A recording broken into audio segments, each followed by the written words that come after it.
അപ്പോൾ ഒന്ന് കുറച്ച് ചൂടൊക്കെ ഇട്ടിട്ടുണ്ടായിരുന്നു കേട്ടോ. അപ്പോൾ അത് വെച്ചിട്ട് ഇന്നൊരു കറി ഉണ്ടാക്കാനായിട്ട്. അപ്പോൾ കറി ഉണ്ടാക്കാൻ വേണ്ടിയിട്ട് അധികമൊന്നും ഇല്ല കേട്ടോ, കുറച്ചേ ഉണ്ടായിരുന്നുള്ളൂ.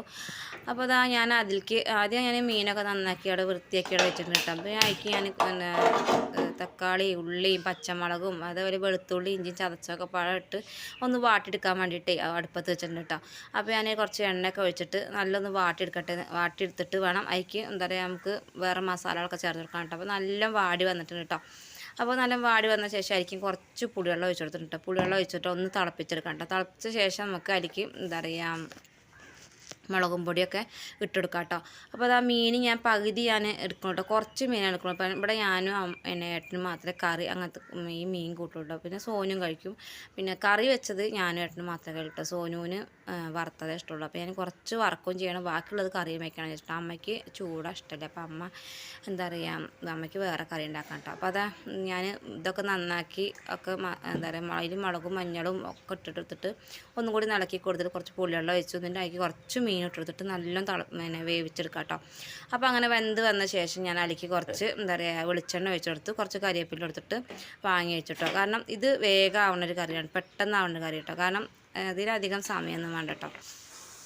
അപ്പോൾ അതാ ഞാൻ മീൻ ഉണ്ടാക്കാൻ വേണ്ടിയിട്ട് മീനൊക്കെ അതാ നന്നാക്കി മീനൊക്കെ അതാ മസാല ആക്കിയിട്ട് വെച്ചിട്ടുണ്ട്. ഞാൻ ചെറിയ ഉള്ളിയും വെളുത്തുള്ളി ഇഞ്ചിയും ഒക്കെ പാടെ ഒന്ന് അരച്ചിട്ട് അന്ന് പിന്നെ അതിൽ കുറച്ച് കോൺഫ്ലവർ പൊടി ഇട്ടു കേട്ടോ. എന്നിട്ട് ഞാൻ മസാല ആക്കിയിട്ട് വയ്ക്കുക ചെയ്തിട്ടുണ്ട് കേട്ടോ. അപ്പോൾ അങ്ങനെ വയ്ക്കുമ്പോൾ നല്ല മുരുന്നനാകുമ്പോഴട്ടോ നല്ല രസമാട്ടോ കഴിക്കാൻ.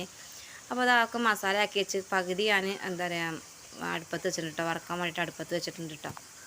അപ്പോൾ അതാ ഞങ്ങളെ ചോറും കറിയൊക്കെ ആയിട്ടുണ്ട് കേട്ടോ. അപ്പോൾ അമ്മയ്ക്ക് ഞാൻ ചമ്മന്തി അരച്ചെടുത്തിട്ട് അമ്മയ്ക്ക് മീൻ പറ്റില്ല കേട്ടോ. അപ്പോൾ അമ്മയ്ക്ക് ചമ്മന്തി ഉണ്ട്, ഉപ്പേരി ഉണ്ട്, പിന്നെ തലേദിവസത്തെ മീനുണ്ട് കേട്ടോ, മാന്തള മീൻ വറുത്തുണ്ടായിരുന്നു. അപ്പോൾ അമ്മ അത് കൂട്ടി കഴിക്കുന്നുണ്ട്. അപ്പോൾ ഞാൻ എന്താ പറയുക ചൂടക്കറിയും പിന്നെ അതേപോലെ ചമ്മന്തിയും കുറച്ചെടുത്തു, പിന്നെ കുറച്ച് വറുത്തത് കൊടുത്തു, പിന്നെ ഒരു ഉപ്പേരി ഉണ്ടായിരുന്നു കേട്ടോ. അപ്പോൾ അത് കൂട്ടി ഞാനും കഴിക്കും കേട്ടോ. അപ്പോൾ അമ്പാടിക്ക് അവിടെ ഞാനൊരു പാത്രത്തിൽ ചോറ് കൊടുത്തിട്ടുണ്ട്. അപ്പോൾ അമ്പാടി അവിടെ ഇരുന്ന് കഴിക്കുന്നുണ്ട്. അപ്പോൾ ഞങ്ങളിതാ ചോറൊക്കെ കഴിച്ച് എന്താ പറയുക ചോറൊക്കെ കഴിച്ചുകൊണ്ടിരിക്കുക കേട്ടോ. അപ്പോൾ അമ്പാടിക്ക് എന്താ പറയുക മീൻ നുള്ളിയിട്ട് കൊടുക്കണം. ചൂടായതുകൊണ്ട് അങ്ങനെ എന്താ പറയുക മുള്ളുണ്ടാവും എന്ന് വെച്ചിട്ട് പേടി കേട്ടോ. അവനാണെങ്കിൽ മീനാണ് ഭയങ്കര ഇഷ്ടമാണ് കേട്ടോ. അപ്പോൾ അമ്മ മാന്തളുണ്ടായിരുന്നു, ഉണക്കൻ മാന്തളുണ്ടായിരുന്നു. അപ്പോൾ അത് അതിന് ഇങ്ങനെ കുറച്ച് നുള്ളിയിട്ട് അമ്മ പാത്രത്തിൽ കൊടുത്തു കേട്ടോ. അമ്പാടിക്ക് വാരി കൊടുക്കണം തീരെ ഇഷ്ടമല്ല കേട്ടോ. അങ്ങനെ എടുത്ത് കൊടുക്കുകയാണെങ്കിൽ എന്താ പറയുക ഒരു പ്ലേറ്റിൽ ഇങ്ങനെ കൊടുക്കുകയാണെങ്കിൽ ഓന എന്താ പറയുക കുറച്ച് വെള്ളം ഒഴിക്കും. ഒരു വെള്ളത്തിൽ നിന്ന് ഇങ്ങനെ കോരി തിന്നച്ചിട്ട് ഓന അങ്ങനെ തിന്നണാട്ടോ ഏറ്റവും ഇഷ്ടം. വാരി കൊടുക്കുമ്പോൾ സോനു വാരി കൊടുത്താൽ കഴിക്കും, ഞാൻ വാരി കൊടുത്തു കഴിഞ്ഞാൽ അങ്ങനെ കഴിക്കുള്ളൂ. പിന്നെ ഞാൻ അങ്ങനെ പുറത്തു കൂടെയൊക്കെ നടന്ന് കൊടുക്കുകയാണെങ്കിൽ ഓന് കഴിക്കും കേട്ടോ. അപ്പോൾ ഇതാ ഞങ്ങൾ എന്താ പറയുക കറി ഇട്ട് അധികം ഇവിടെ കറി കാരണം കുറുന്നനാവാൻ ഇഷ്ടമല്ല കേട്ടോ, കുറച്ച് വെള്ളത്തോടൊക്കെ നമ്മളാണ് കറി ഇഷ്ടമുള്ളൂ കേട്ടോ. അപ്പോൾ ഞങ്ങൾ കഴിച്ചുകൊണ്ടിരിക്കുകയാണ് കേട്ടോ.